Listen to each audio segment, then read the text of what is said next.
Hi everyone, welcome back. ये है class 7 science का chapter number 5 changes around us के question answers. Let us enhance our learning. तो जो हमने सीखा है उसी से रिलेटेड कुछ क्वेश्चन आंसर्स हैं यहाँ पर। Which of the following statements are the characteristics of a physical change? Physical change के जो कैरेक्टरिस्टिक्स है यानी कि जो प्रॉपर्टीज है वो क्या हो सकते हैं? इन चारों में से आपको ऑप्शंस जो करेक्ट है वो आपको सेलेक्ट करना है। तो पहले हम समझेंगे फिजिकल चेंज आखिर होता क्या है। तो उसको समझने के लिए कुछ डायग्राम्स हैं यहाँ पर। तो इस फिगर के अंदर आइस मेल्टिंग इनटू वाटर यानी आइस जो है वो पिघलने के बाद पानी बन जाता है। कटिंग पेपर को टुकड़े में काट दिया। और बॉइलिंग वाटर इनटू स्टीम, जब पानी को बॉयल किया वो स्टीम में कन्वर्ट हो गया। तो इनमें जो चेंजेस थे वो सिर्फ स्टेट का चेंजेस हुआ, सॉलिड का लिक्विड बना, या फिर कोई भी नई चीज बनी नहीं। तो no new substance and the state of substance में और मे नॉट चेंज ही फिजिकल चेंज के कैरेक्टरिस्टिक्स यानी प्रॉपर्टीज होते हैं। तो इसमें जो फर्स्ट ऑप्शन है, थर्ड ऑप्शन जो है वो आपका करेक्ट आंसर है, यानी कि C is the right answer. First and third जो पॉइंट है वो बिल्कुल करेक्ट है। नेक्स्ट जो है वो है predict which of the following changes can be reversed and which can not be reversed. If you are not sure you may write down that down. आपको इसके अंदर कुछ चेंजेस हैं जो रिवर्स हो सकते हैं वो आपको लिखना है, जो नहीं रिवर्स हो सकते वो आपको लिखना है। जो बदल कर वापस अपने स्टेट में आ सकते हैं उनको रिवर्स कहते हैं। जो वापस स्टेट में नहीं आते उनको कैन नॉट बी रिवर्स यानी इरिवर्सिबल कहते हैं। जहां आप श्योर नहीं हो वहां लिखना है not sure. And why are you not sure about this, वो भी आपको देना है कि आप श्योर क्यों नहीं हो। तो इन सबको हम लोग एक फिगर के थ्रू समझेंगे, डायग्राम के थ्रू समझेंगे।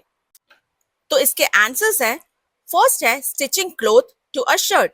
एक कपड़े को शर्ट में सिल दिया जाए तो क्या वो वापस उसी कपड़े में आ जाएगा? तो ये एक इरिवर्सिबल प्रोसेस है, वापस उस कपड़े में नहीं आ सकता, तो वो इरिवर्सिबल है। ट्विस्टिंग ऑफ स्ट्रेट स्ट्रिंग, एक सीधा स्ट्रिंग यानी रस्सी जैसा है, उसको ट्विस्ट किया तो क्या वो वापस अपने ओरिजिनल पोजीशन पे आ सकता है? तो यस, दैट्स रिवर्सिबल, इसलिए हम उसको रिवर्सिबल कहेंगे। Making idlis from a batter, batter से इडली बनाना, तो क्या वो इडली वापस बैटर बन सकती है? तो नहीं हो सकता, इसलिए वो इरिवर्सिबल है। प्रोसेस जो है वो इरिवर्सिबल है। डिसॉल्विंग शुगर इन वाटर, पानी के अंदर चीनी को घोलना, तो क्या वापस हम लोग उस चीनी को ले सकते हैं? यस, अगर हम उसको उबालेंगे पानी को तो पानी उबल जाएगा और लास्ट में जो रह जाएगा वो शुगर रह जाएगा, तो ये एक रिवर्सिबल प्रोसेस है। Drawing water from a well, कुएं में से पानी निकालना और पानी वापस कुएं में डालना, that is a reversible process. Ripening of fruits, जो फल होते हैं वो कच्चे फल जब वो पक जाते हैं तो क्या वो वापस पके हुए फल कच्चे बन सकते हैं, रॉ मटेरियल बन सकता है, या रॉ मैंगो बन सकता है जिसे आप फिगर में देख सकते हैं? तो ये प्रोसेस इरिवर्सिबल प्रोसेस है। Boiling water in an open pan, खुले बर्तन में पानी को जब हम उबालते हैं तो वो भाप बन के उड़ जाता है, वेपर्स बन के उड़ जाता है, तो उसको वापस लाना मुश्किल है, दैट इज, तो इसका आंसर है not sure. Rolling up a mat, एक मैट है चटाई, उसको रोल किया है तो वापस वो अपने पोजीशन यानी अपने ओरिजिनल फॉर्म में आ सकता है, तो ये रिवर्सिबल प्रोसेस है। Grinding wheat grains to flour, एक गेहूं को जब हम ग्राइंड करते हैं और उसके बाद जब वो आटा बन जाता है तो वापस आटे को हम गेहूं में नहीं कर सकते, इसलिए हम इसको इरिवर्सिबल प्रोसेस कहते हैं। Forming of soil from rocks, rock से सॉइल का फॉर्म होना, मिट्टी बन जाना, फिर उसके बाद वापस मिट्टी चट्टानों में बदल जाए, तो ये प्रोसेस पॉसिबल नहीं है, तो ये इरिवर्सिबल प्रोसेस है। अच्छा, रीजन फॉर नॉट श्योर जो था उसका आंसर ये है, some water changes into steam and escape into the air, so it is difficult to get all the water back, कि कुछ पानी जो है वो भाप बन के स्टीम बन के उड़ जाता है तो वापस उसको लाना मुश्किल है, इसलिए इसका आंसर नॉट श्योर है। अगला है state whether the following statements are true और फॉल्स, ट्रू फॉल्स बताना है आपको। In case of statement is false, write the correct statement. अगर फॉल्स स्टेटमेंट है तो उसका करेक्ट स्टेटमेंट भी देना है। तो पहला जो है वो है melting of wax is necessary for burning a candle. जैसे कि आप इस डायग्राम में देख सकते हैं, कोई भी कैंडल को जलने के लिए उसकी जो वैक्स को जलना बहुत जरूरी है। जब वैक्स जलता है तभी कैंडल बर्न यानी जलती है। देख सकते हैं कि ये एक ट्रू स्टेटमेंट है यानी सही है। नेक्स्ट है आपका collecting water vapour by condensing involves a chemical change. जब पानी को हम उबालते हैं और वो भाप बन के यानी कि वाटर वेपर में चेंज हो जाती है और वापस वो कंडेंस ठंडे होने के बाद पानी में कन्वर्ट हो जाती है, तो क्या ये एक केमिकल चेंज है? तो ये एक फिजिकल चेंज है। तो इसका करेक्ट स्टेटमेंट में लिखेंगे collecting water vapour by condensing involves a physical change. Statement false था और जो करेक्शन है वो यहाँ लिखा हुआ है। नेक्स्ट है आपका the process of converting leaves into compost is a chemical change. जब पत्ते जो होते हैं वो कंपोस्ट में बदल जाता है तो वो एक केमिकल चेंज है। तो yes, this is the true statement. Next है आपका mixing baking soda with lemon juice. Lemon juice के साथ बेकिंग सोडा जब हम डालते हैं तो वो एक केमिकल चेंज यानी फिजिंग एफरेंस बबल्स ऑफ गैस बन जाती है। तो ये एक ट्रू स्टेटमेंट है, ये करेक्ट आंसर है। अगला जो है आपका fill in the blanks in the following statements. अब इसमें आपको फिल इन द ब्लैंक्स भरना है। तो आइए देखते हैं इनके आंसर्स क्या होंगे। तो पहले हम इसको एक फिगर के तौर पर भी समझेंगे। Nalini observed that the handle of her cycle has got brown deposits. The brown deposits are due to dash and this is a dash change. Nalini ने देखा कि उसके साइकिल पर एक ब्राउन कलर का एक डिपॉजिट यानी ब्राउन कलर की जंग जैसे जम गई है। तो इस डिपॉजिट को ये हुई कैसे? आर ड्यू टू, ये किस वजह से हुई? तो वो आपको बताना है किस चेंज और इसमें क्या चेंज हुआ, फिजिकल है या केमिकल है वो बताना है। तो इस डिपॉजिट को हम रस्टिंग कहते हैं। तो यहाँ पर फर्स्ट में आपका आएगा रस्टिंग और ये कौन सा चेंज है? ये है केमिकल चेंज। तो यहाँ पर आप केमिकल लिखेंगे। नेक्स्ट है आपका folding a handkerchief is a dash change and can be dash. जब हम रुमाल को फोल्ड करते हैं और उसके बाद जब उसको वापस खोलते हैं तो उसमें क्या चेंजेस आते हैं? Folding a handkerchief is a, जब हम रुमाल को फोल्ड करते हैं तो वो एक फिजिकल चेंज है एंड कैन बी रिवर्स, वो रिवर्स भी हो सकता है। तो नेक्स्ट है आपका a chemical process in which a substance reacts with oxygen with evolution of heat is called dash। एक केमिकल प्रोसेस में जब कोई भी सब्सटेंस ऑक्सीजन के साथ रिएक्ट करती है और आग जलती है तो उस प्रोसेस को क्या कहते हैं? And this is dash change. और ये कौन सा चेंज है वो आपको बताना है। तो इस प्रोसेस को हम कहेंगे कंबशन, क्योंकि वो जल रही है इसलिए हम इसको कंबशन कहेंगे। And this is dash change और ये एक केमिकल चेंज है क्योंकि इसमें ऑक्सीजन जो होता है वो रिएक्ट कर रहा है सब्सटेंस के साथ, तो केमिकल चेंज हो गया। नेक्स्ट है आपका magnesium when burned in air produces a substance called. जब मैग्नीशियम हवा के साथ कांटेक्ट में आने के बाद जलता है तो उस सब्सटेंस को क्या कहते हैं? Burning in air. देख सकते हैं आप इस फिगर के अंदर, ये है magnesium oxide. The substance formed is dash in nature. ये जो सब्सटेंस है वो कैसा है नेचर में? तो ये जो है वो है बेसिक, ये बेसिक है नेचर में, ये आपने पढ़ा ही होगा। Magnesium oxide is basic in nature. Burning of magnesium is a dash change. अब क्योंकि यहाँ पे जल रही है चीज और कोई नया प्रोडक्ट बन रहा है तो इसलिए ये एक केमिकल चेंज है। तो यहाँ पर आप यहाँ लिखेंगे केमिकल चेंज। तो ये थे आपके fill in the blanks. Next है आपका question number 5। Are the changes of water to ice and water to steam physical और केमिकल? एक्सप्लेन। जब पानी आइस में बदलता है यानी बर्फ में बदल जाता है या पानी स्टीम यानी भाप में बदल जाता है तो क्या ये फिजिकल चेंज है या केमिकल चेंज? ये आपको बताना है और एक्सप्लेन करना है। तो अब हम इसको एक डायग्राम के तौर पर समझेंगे। जैसे कि पानी ठंडा होता है तो आइस में बदल जाता है और जब आइस पिघलती है तो पानी में, उसी तरह से पानी को जब हम गर्म करते हैं तो उसमें स्टीम आ जाता है यानी भाप आ जाता है और वही स्टीम जब ठंडा हो जाता है तो पानी में कन्वर्ट हो जाता है। तो देखने पर ये एक फिजिकल चेंज है। तो water changing into ice and water changing into steam are physical change. ये एक फिजिकल चेंजेस है। This is because only the state of water changes. वो इसलिए क्योंकि इनके स्टेट में चेंजेस आ रहा है। लिक्विड से सॉलिड जा रहा है एंड सॉलिड से लिक्विड में कन्वर्ट, उसी तरह से लिक्विड से गैस में और गैस से लिक्विड में, तो स्टेट्स में कन्वर्ट हो रहा है। वाटर रिमेन्स द सेम, लेकिन पानी तो सेम ही है and no new substance is formed, और कोई भी नई चीज नहीं बन रही, इसलिए ये एक फिजिकल चेंज है। These changes can B change back. ये जो चेंजेस है वापस हम उसको ओरिजिनल फॉर्म में ला सकते हैं। Ice melts to become water and steam cools to become water again. Ice जो है वो पिघलने के बाद वापस पानी में बदल जाएगा और स्टीम यानी ठंडा होने के बाद वापस पानी में। So both are physical changes. तो दोनों फिजिकल चेंजेस है। अगला है is curdling of milk a physical और chemical change? Justify your statement.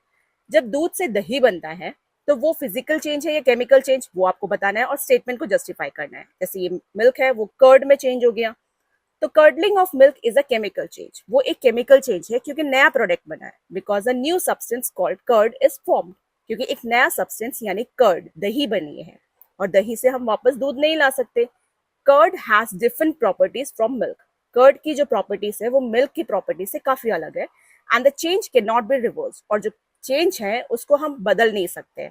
एक बार अगर दही बन गई तो वापस उसको दूध में नहीं कन्वर्ट कर सकते टू ऑब्टेन मिल्क अगेन, तो ये नहीं हो सकता, इसलिए ये एक केमिकल चेंज है। नेक्स्ट है आपका natural factors such as wind, rain etcetera help in the formation of soil from rocks. Natural factors जैसे कि हवा, बारिश, ये रॉक्स को सॉइल में कन्वर्ट करती है, फॉर्म करती है। इज दिस चेंज फिजिकल और केमिकल, क्या ये फिजिकल चेंज है या केमिकल, वो आपको बताना है और क्यों। अब इस फिगर के अंदर देख सकते हैं आप, इसको फिगर के तौर पे समझते हैं। रॉक्स जब हवा चली टुकड़े हुए, रेन चली फिर वो टुकड़े छोटे छोटे पीसेस हो गए, गर्मी की वजह से हीट की वजह से पीसेस हो गए, और फिर सॉइल में कन्वर्ट हो गया। तो देखा जाए तो नया सब्सटेंस कुछ नहीं बना, वही चीज बस छोटे छोटे फॉर्म्स में बदल गई। The formation of soil from rocks is mainly a physical change because natural factors like wind and rain break rocks into similar pieces, to smaller pieces. जो सॉइल है वो रॉक्स के ही छोटे छोटे फॉर्म है, इसलिए वो इसका फिजिकल चेंज है, नया सब्सटेंस कुछ बना नहीं। नेचुरल फैक्टर्स जैसे कि हवा, बारिश, गर्मी, इसकी वजह से वो छोटे छोटे पीसेस में कन्वर्ट हो गया, लेकिन नया सब्सटेंस कुछ नहीं बना। No new substance is form, only the size of the rocks changes, सिर्फ साइज चेंज हो गया है रॉक का। नेक्स्ट है आपका read the following story titled eco friendly Prithvi and tick the most appropriate options given in the brackets. अब आपको इस स्टोरी को पढ़ना है, इको फ्रेंडली पृथ्वी ये टाइटल है इसका, और जो करेक्ट ऑप्शन है वो उस पर आपको टिक करना है जो ब्रैकेट्स में दे रखा है। Provide a suitable title of your choice for the story. अब अपने हिसाब से कोई भी टाइटल आपको स्टोरी के अकॉर्डिंग आपको बनाना है। तो आइए देखते हैं इसका आंसर। इसको मैंने एक डायग्राम के तौर पर समझाने की कोशिश की है, तो देखिए इसका आंसर क्या हो सकता है।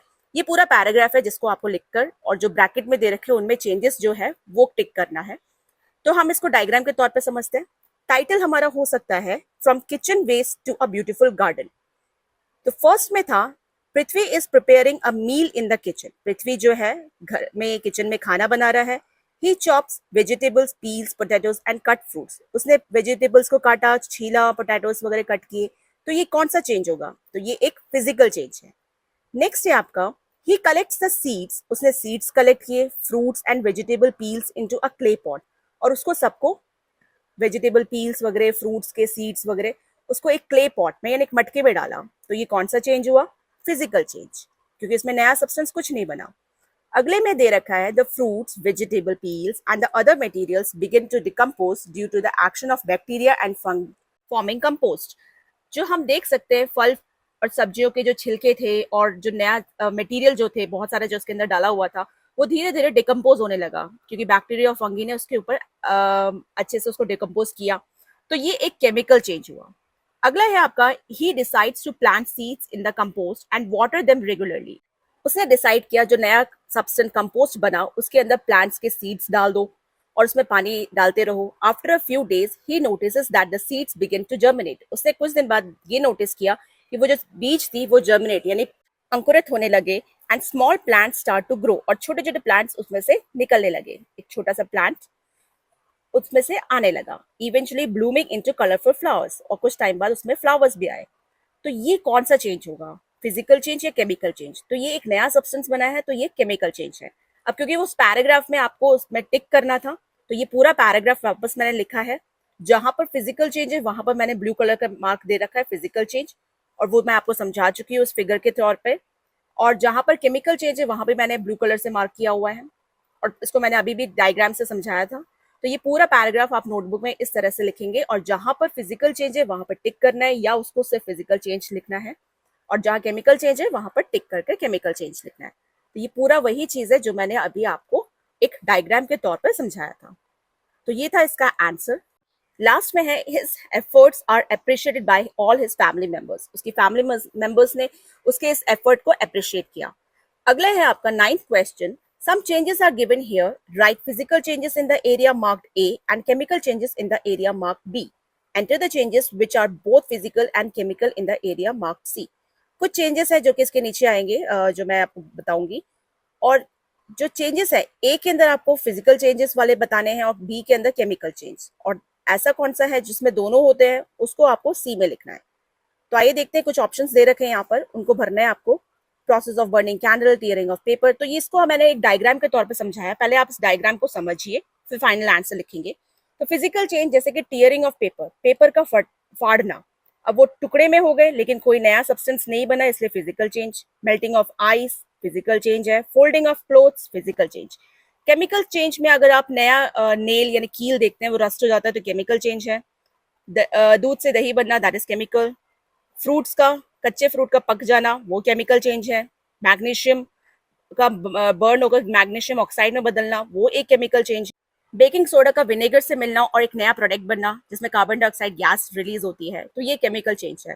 फिर बोथ यानी फिजिकल और केमिकल चेंज दोनों दिखाता है, वो है बर्निंग ऑफ कैंडल, क्योंकि यहाँ पर कैंडल जो वैक्स होते हैं वो मेल्ट होती है, वो फिजिकल चेंज, और जब जलती है तो वो केमिकल चेंज होती है।